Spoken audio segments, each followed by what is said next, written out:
Rani dan teman-temannya, Bayu, Indah, Anton, dan Dimas, merupakan sahabat karib sejak kuliah.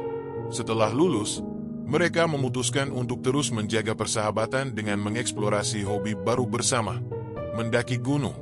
Perjalanan mereka dimulai dari gunung-gunung yang cukup terkenal, seperti Gunung Prau dan Gunung Papandayan.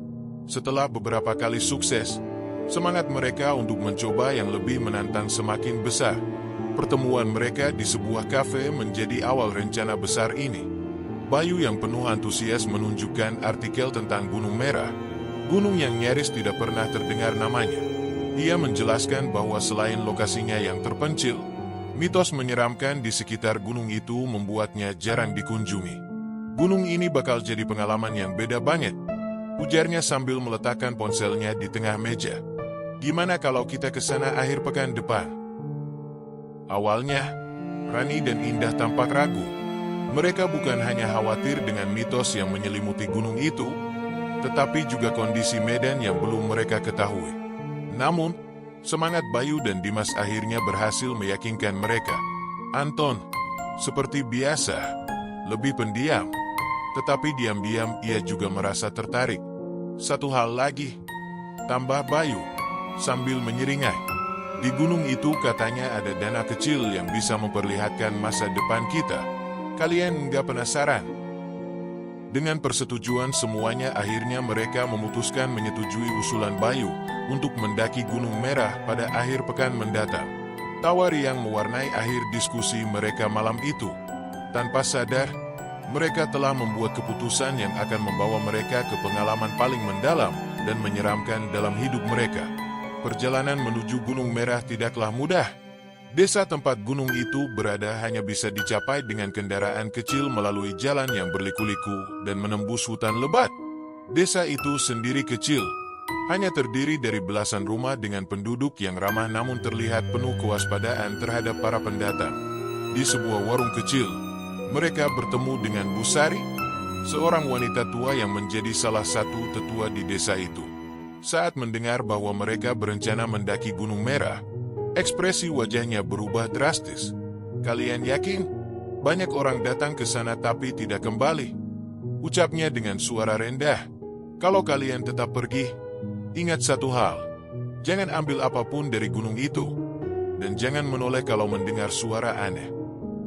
Kelompok itu saling berpandangan. Larangan itu terdengar aneh, tetapi mereka tidak ingin menyinggung perasaan penduduk lokal. Mereka hanya mengangguk sopan sebelum melanjutkan perjalanan ke pos pendakian. Pak Daryo, penjaga pos yang sudah tua, memberikan briefing sebelum mereka mendaki. Gunung ini berbeda. Apapun yang kalian dengar atau lihat di sana, tetaplah bersama. Jangan sekali-kali memisahkan diri.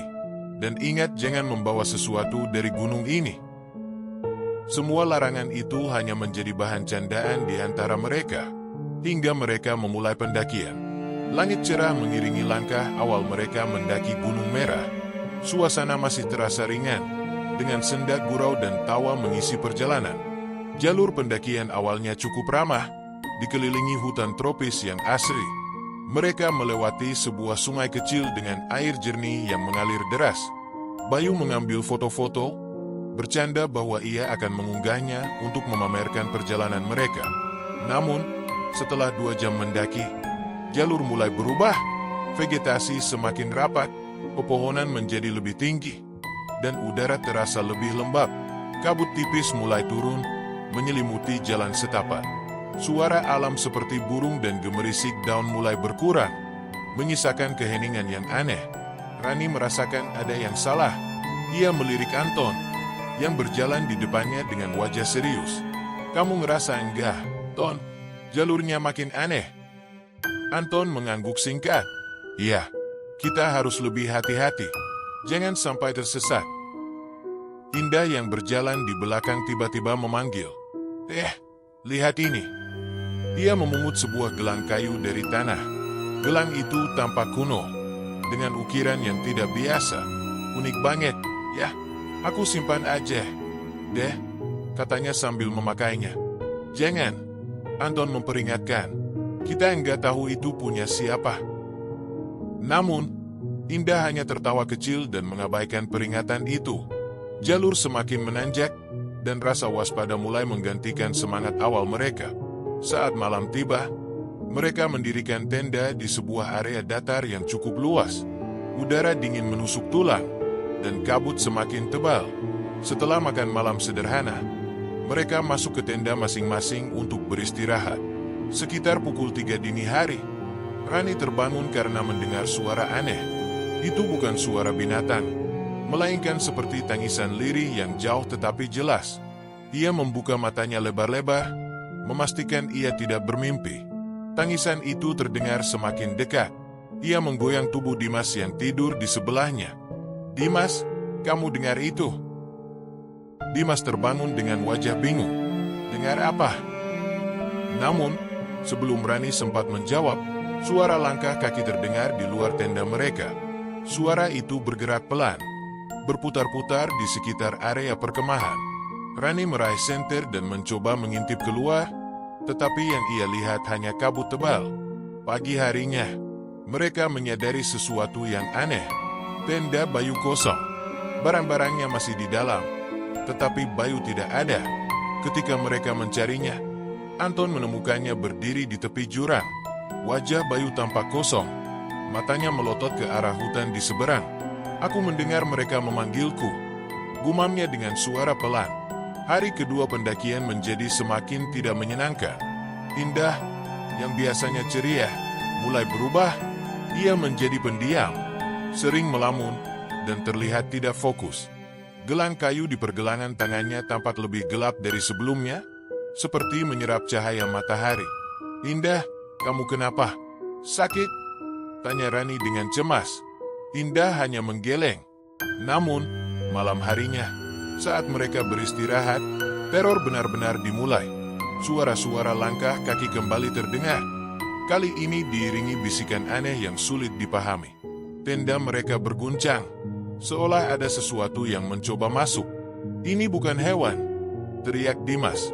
"Kita harus keluar dari sini." Mereka keluar dari tenda dengan panik dan memutuskan untuk berjalan menuruni gunung di tengah kegelapan.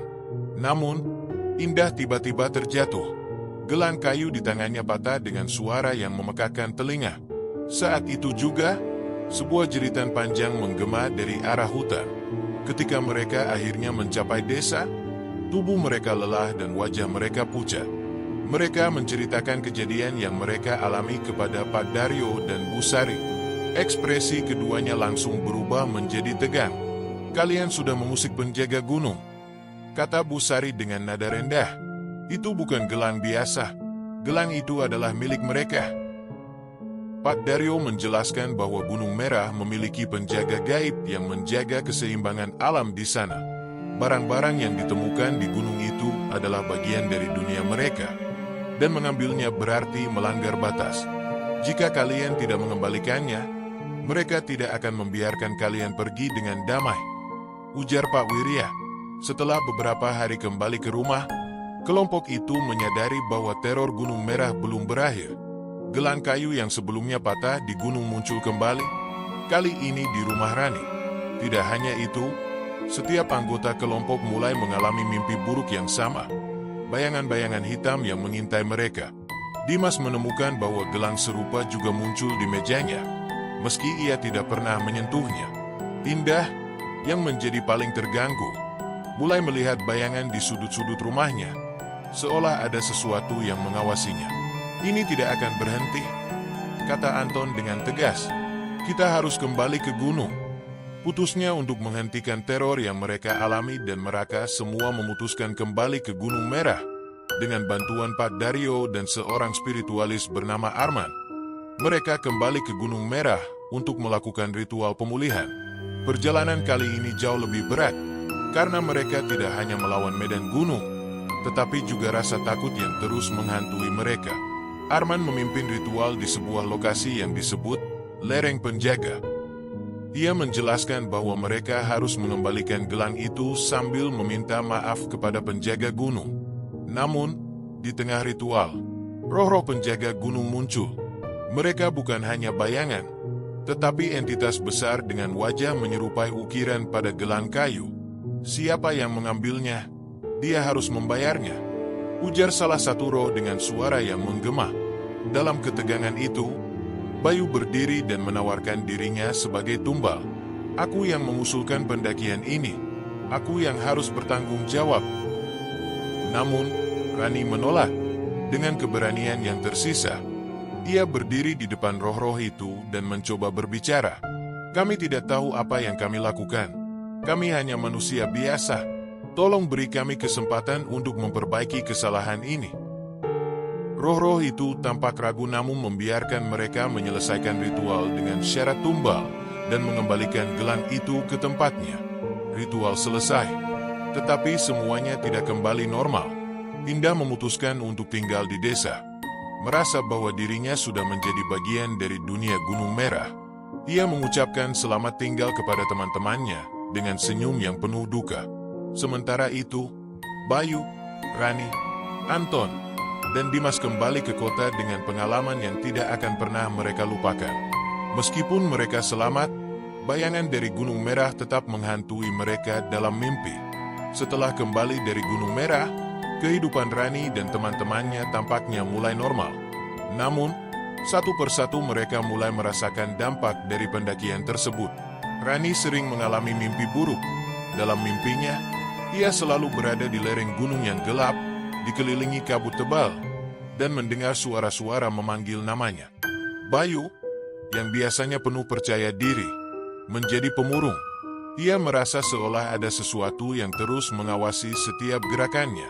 Anton, yang mencoba menyibukkan diri dengan pekerjaan, menemukan benda-benda dari gunung secara misterius muncul di rumahnya, seperti daun-daun kering dan serpihan kayu dari gelang yang dipakai Indah. Sementara itu, Dimas mulai mendengar bisikan aneh saat berada di tempat sepi. Mereka sadar bahwa apa yang mereka alami bukanlah kebetulan. Gunung Merah masih melekat pada mereka, dan kutukan ini tidak akan hilang begitu saja. Indah, yang memutuskan untuk tinggal di desa setelah ritual selesai, menghilang secara misterius. Pak Daryo memberitahu Rani bahwa suatu malam, Indah pergi ke hutan di sekitar kaki gunung tanpa memberitahu siapapun. Ia tidak pernah kembali. Rani merasa bersalah karena tidak menghentikan Indah untuk tinggal di desa. Bersama Bayu, Anton, dan Dimas, ia memutuskan untuk kembali ke Gunung Merah untuk mencari Indah. Meskipun mereka tahu risikonya, Pak Daryo memperingatkan mereka bahwa perjalanan ini jauh lebih berbahaya. Penjaga gunung tidak akan memberi ampun jika kalian melanggar lagi, katanya. Namun, mereka tidak peduli. Bagi mereka, menyelamatkan Indah adalah prioritas.